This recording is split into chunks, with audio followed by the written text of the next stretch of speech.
Hey Kansas City, it's time again for our housing market update. I'm Gina Walton with the Walton home team of Keller Williams, bringing you this month's housing market update from the beautiful tree-lined streets of Kenilworth neighborhood in Prairie Village.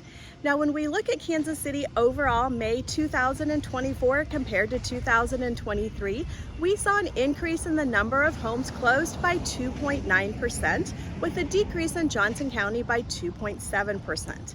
Prices overall in Kansas City increased by 3.9%, and Johnson County matched that at 3.8%. When we look at the number of homes being sold compared to the number of buyers, we still are right at a 2-month inventory.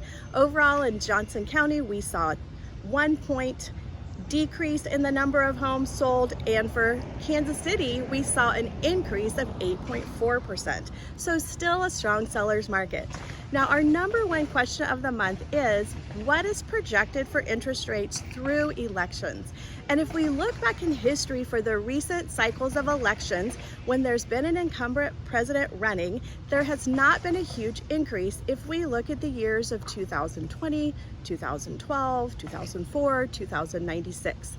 This year, there are some additional factors involved, so we could see that narrative flip.